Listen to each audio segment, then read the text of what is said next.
town. Look what's in town. Look who's in town. Chris Reddy, a dentist from California, under the banner Indian-American Friendship Council, had his annual award ceremony at the Hyatt Hotel. That's where the senators and the congressmen were there this week. That's what is in town. Distinguished members of the Congress, respected senators, distinguished international dignitaries, members of Indian-American Friendship Council, and friends. It gives me a great pleasure to welcome you to another gathering of our organization. With such events, the Indian-American Friendship Council has helped to build better relations between the world's two largest democracies, the United States and the Republic of India.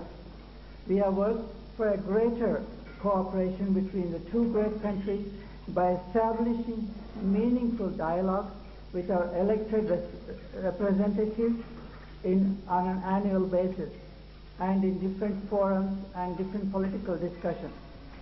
Today, nearly 1.75 million Indian Americans living in the United States make a significant contribution to this nation. Being one of the largest income-earning groups, we have helped to build better America and better economy.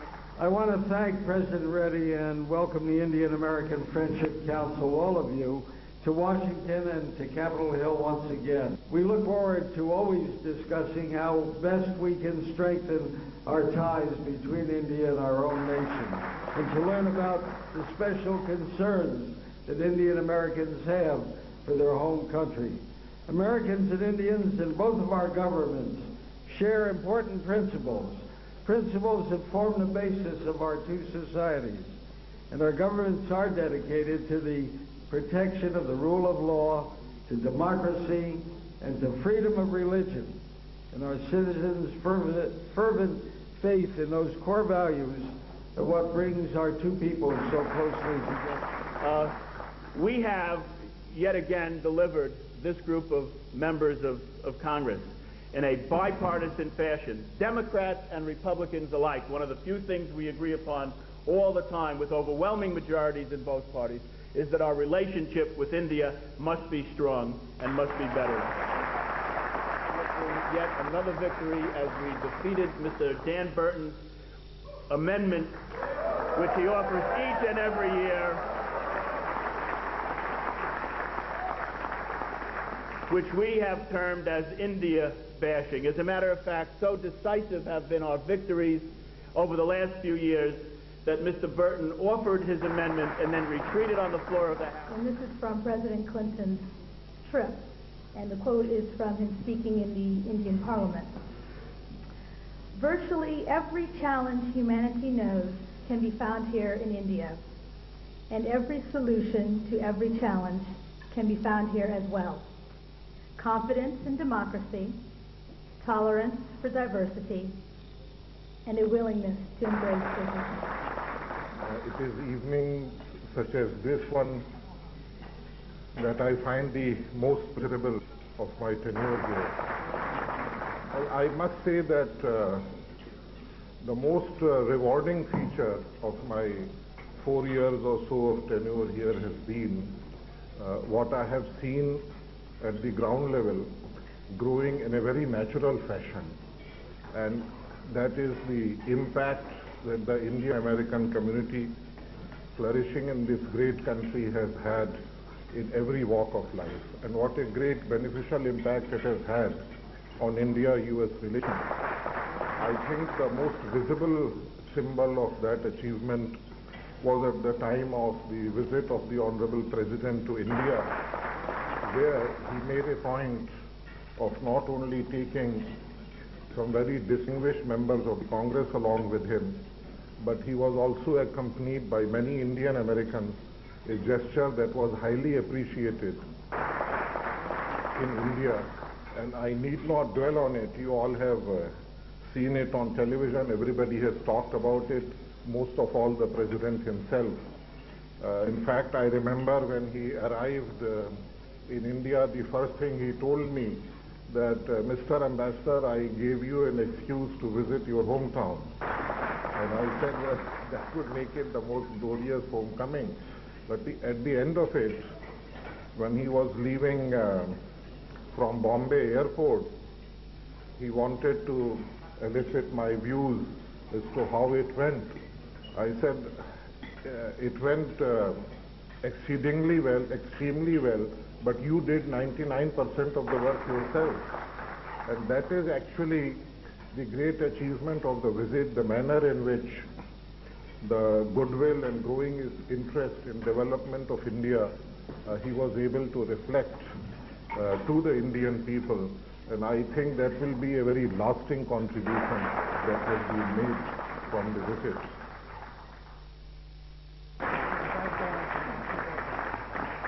Mr. Moran from Virginia. Mr. Bob Etheridge from North Carolina. Ms. Lois Katz from California.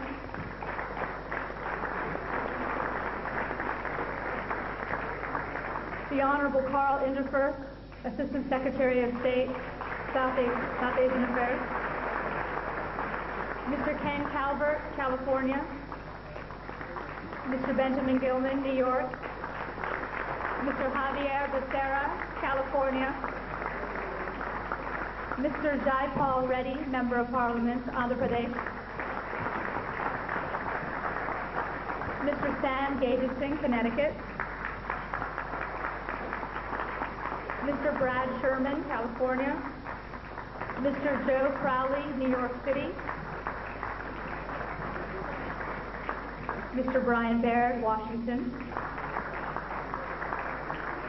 Mr. Sherrod Brown, Ohio. Mr. Frank Pallone, New Jersey.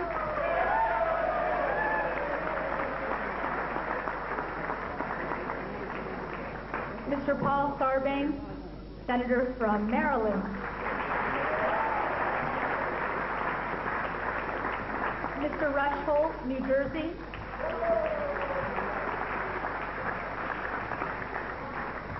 Mr. Ed Royce, California. And Mr. Stephen Horn is in the audience from California. And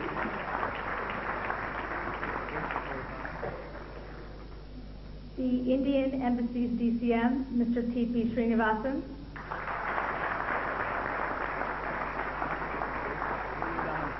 Ms. Grace Napolitano from California. Mr. Donald Payne from New Jersey. Mr. John Tierney from Massachusetts.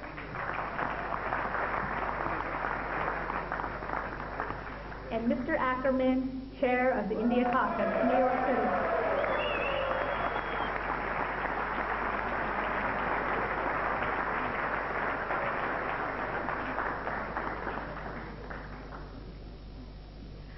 Next, I'd like to introduce Mr. Ackerman, who's going to say a few words.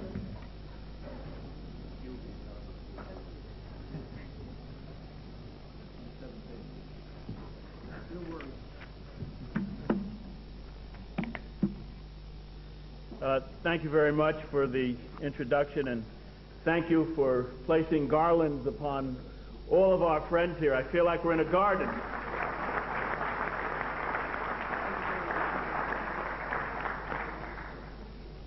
Mr. Ambassador, Senator, Mr. Chairman Gilman, ladies and gentlemen, members of the India Caucus, all, these are your supporters. These are the guardians at the gates. These are the people who better the relationship that we have with India.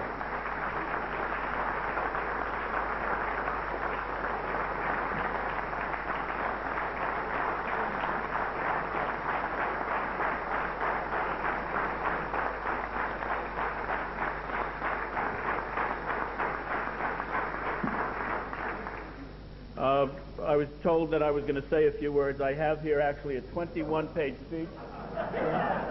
I wouldn't lie, I'm a politician.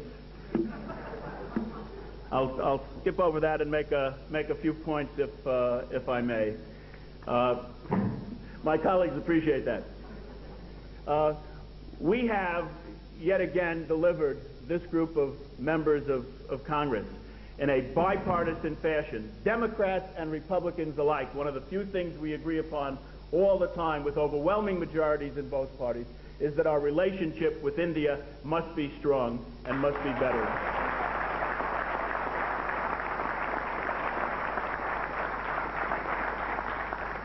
You are here as we have just completed delivering yet another victory as we defeated Mr. Dan Burton's amendment, which he offers each and every year,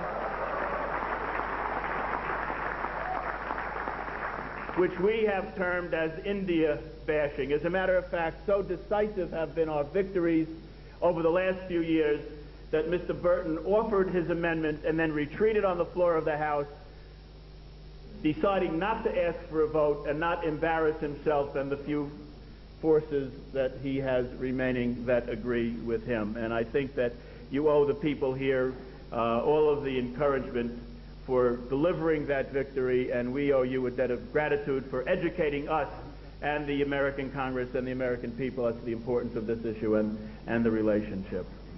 The President's visit to India, absolutely spectacular. Wiped away in one visit the cobwebs, the mistrust, the misconceptions. Paid great homage to India and to Indian Americans and the great job that you have done in helping to bring all of these issues to the forefront. We still have our differences, the CTBT being among them. There is something in between irony and hypocrisy in the stance that we have taken with our own U.S. Senate failing to ratify something that you are being asked, that the Indian government is being asked to sign. We will work that out. But the relationship between our two countries should not be held hostage to one single issue. There are many issues, and we're going to go forward with the full agenda on each and every one of them. So I want to issue a word of concern, and that is that Mr. Burton and some of his friends and allies and patrons have taken up the issue of the mistreatment of Christians in India, something that is terrible, not widespread, but something that is terrible. Any kind of incident such as that is a terrible kind of incident. It is terrible when we have it here in our country, in the United States. But that doesn't mean that the government and all of the people are responsible for this kind of a thing. The Vajpayee government has moved forward. They have denounced those people who are the perpetrators, and we continue to urge them to continue to look after who is responsible for these deeds and to bring them to the bar of justice. And we are confident that that is going to happen. Let not Mr. Burton and others mislead the American people into thinking that this is an Indian event anymore, that when women are raped in America, that is the policy of the government.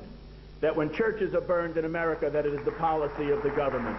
We know that's not true here, and we know that it's not true in India. We look forward to the visit of the Prime Minister with great anticipation.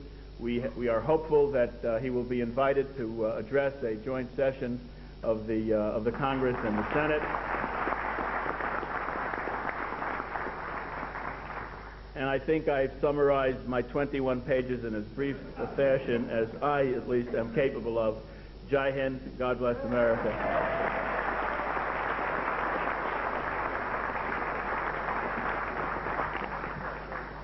Okay, I have forgotten a few members, and I wanted to acknowledge Mr. Cal Dooley from California on the left over here.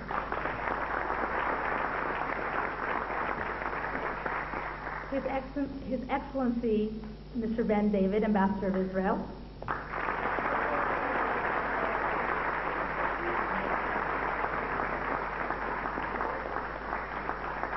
Mr. Stephen Horn from California is in the audience, and we'd like you to come up here and sit with us.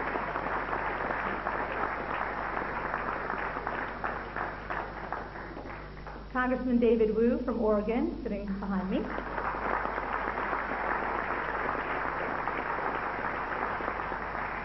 Congressman Elliot Engel from New York.